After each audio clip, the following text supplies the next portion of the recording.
Seeing we're halfway through Season 11, it's about time we update you guys with the 3 best champions to escape low elo for every role. We use 3 major points of criteria to select each champion. Number 1 being they're easy to pilot, the second that they're strong in meta, and lastly, it's important each champ has below a 10% ban rate so you can spam them a ton. After all, sticking to a consistent champion pool of 3 or less has proved time and time again as the most effective way to climb low elo the fastest. Sure, you can climb playing multiple difficult champions, but it's going to take much longer because you have to invest more time into the micro aspects of your champ instead of the macro elements of the game that make you a better player. The champions we'll suggest are ones that will produce the most immediate results and see you skyrocket in rank.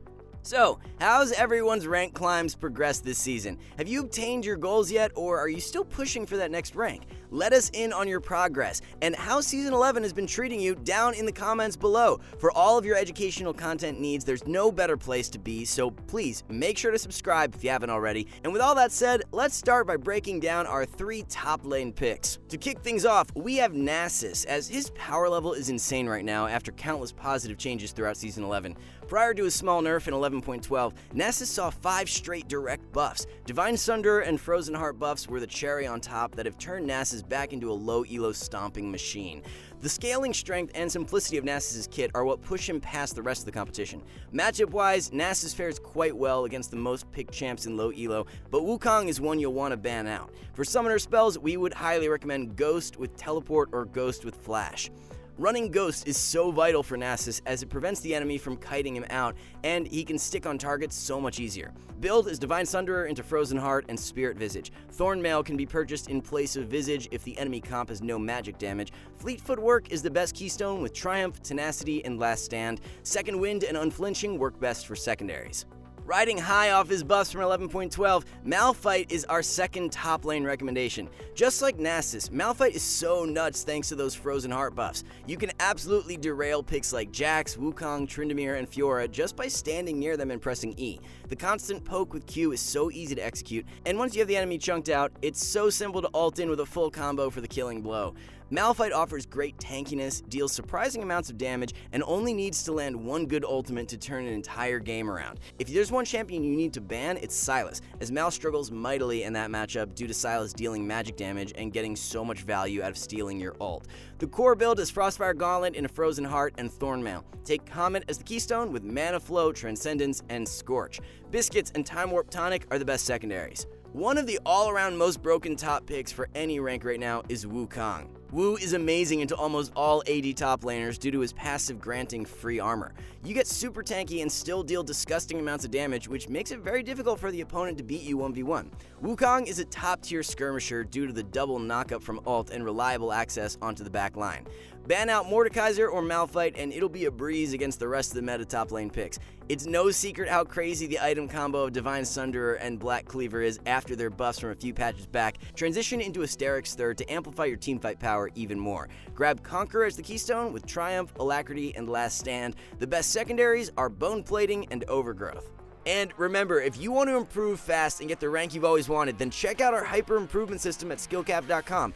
We have professional courses by the top players, Smurf commentaries where a challenger player walks you through how to climb out of every rank from Iron to Diamond, and we upload tons of new exclusive guides to our website each week. In fact, we're so confident you'll improve using our system that if you don't climb at least 5 divisions while actively using SkillCapped, you can claim a full refund, so there's no risk. What are you waiting for? Check out SkillCapped.com and get the rank you've always wanted. Link in the description below.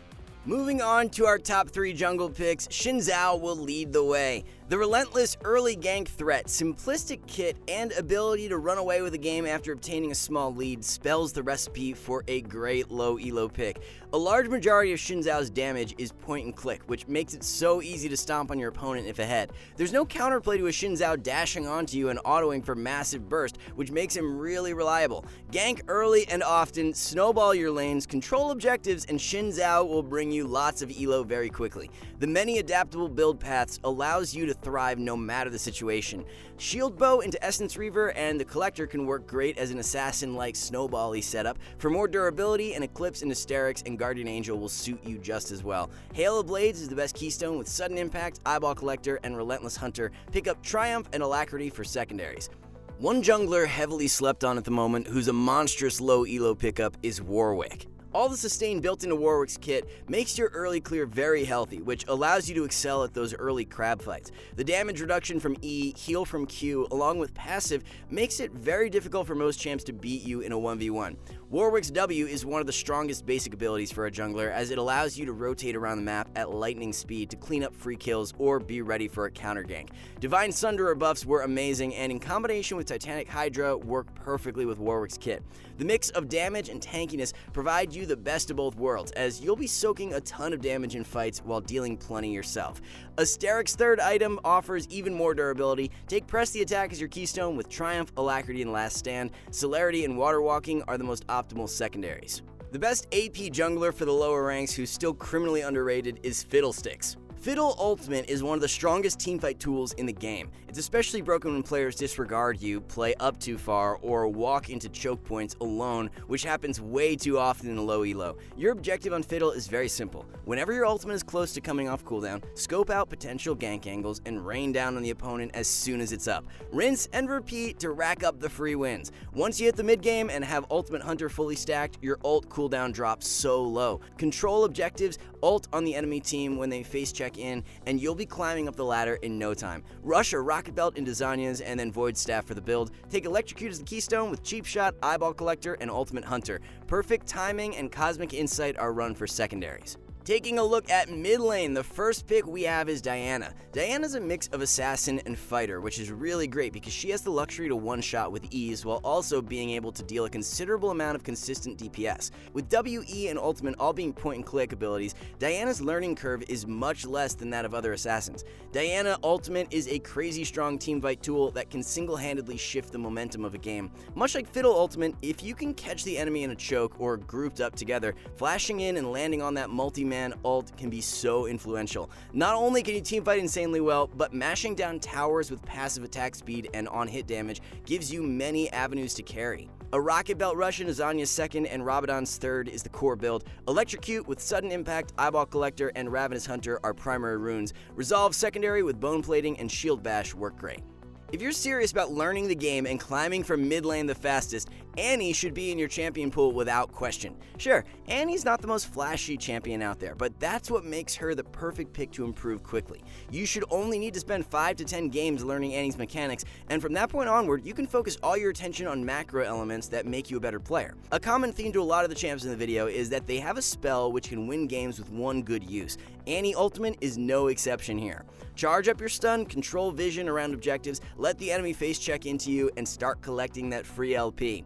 Rush a Rocket Belt into Zanya's second and Void Staff third for the build. Electrocute should be your keystone with Cheap Shot, Eyeball Collector, and Relentless Hunter. Celerity and Scorch are the most optimal secondaries. Our third mid lane low elo recommendation, who will bless you with copious amounts of elo, is Malzahar. Farm to Lost Chapter, perma-shove waves, and play off ultimate cooldown. Those are the key objectives for Malz that, if executed properly, will produce great results. When you have champs like Yasuo, Yone, Katarina, and Sylas spammed at crazy rates, it's just too easy to pick Malz and completely nullify them. Play safe early on, run teleport so that you can storm past your weaker laning phase, and then render those melee champs useless come mid-game teamfights with the point-and-click suppressed from ult. Rush a Liandry's into Rylai's and Demonic Embrace for the core build. Summon Aerie with Mana Flow, Transcendence, and Scorch are your primary runes. Grab Free Boots and Biscuits for secondaries. Our first bot lane pick that will catapult you up the ranks is Veigar. Although Veigar isn't your conventional AD carry, he works so well down in the bot lane for a few different reasons. ADCs are relatively weak early on, so by playing Veigar bot lane, you're able to bypass the laning phase much easier, stack up AP from Q, and scale for free. At level 6, your all-in potential is extremely strong, especially when paired up with a meta support like Thresh or Leona. There's no way a traditional AD carry can beat a Veigar Leona lane at level 6 due to all the CC and burst. Scaling picks in general are great for the lower ranks too, since games tend to drag out a little longer. Even if you're not doing too hot early on, just by farming Q stacks and stalling games out, you'll always be useful on Veigar. The core build is Everfrost into Cosmic Drive and Zanya's. Take Electrocute for some added pop with Taste of Blood, Eyeball Collector, and Ultimate Hunter. The best secondaries are Mana Flow and Transcendence. For a more traditional bot lane pick, Sivir is one we would highly advise. The new Season 11 lethality build makes Sivir even more insane for the lower ranks because you rely way less on mechanics to succeed. Tossing out Qs off cooldown for massive chunks of damage while keeping a safe distance from the opponent is so obnoxious but super strong.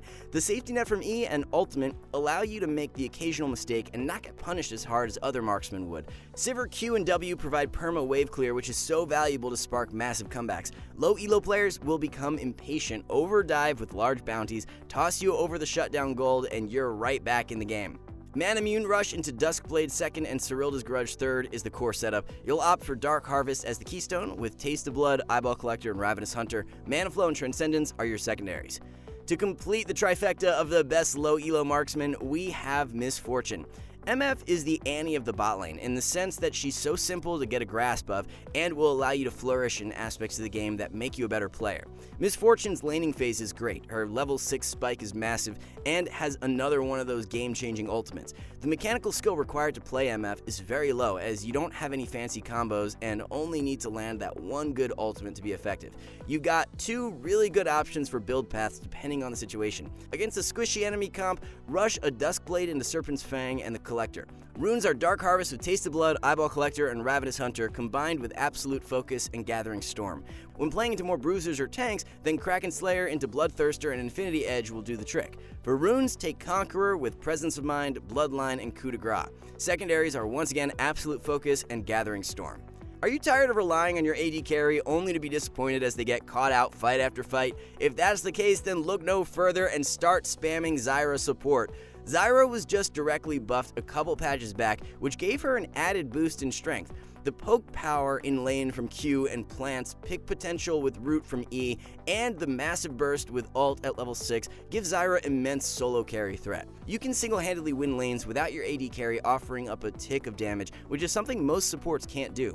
Come teamfights, the zone power from plants combined with AoE potential from Ultimate and Q allow you to top the damage charts and solo win fights. Core build is Liandry's Rush into Zhonya's and Demonic Embrace. Roll with Comet as the keystone, followed by Mana Flow, Transcendence, and Scorch. Grab Taste of Blood and Relentless Hunter for secondaries. An exceptional alternative to Zyra, who's just as strong a carry, is Brand. Brand has very similar strengths to Zyra as his poke in lane from W is very impactful, while a nice multiple man ultimate can set the entire enemy team on fire to deal ludicrous AoE damage. Focus on poking the enemy AD whenever they look to finish off last hits. Playing around brush and landing consistent Ws will give you insane lane pressure and snowball into a huge lead. Brand's 2v2 at level 6 is hard to match, so whenever your ultimate is available, you should be looking to fight.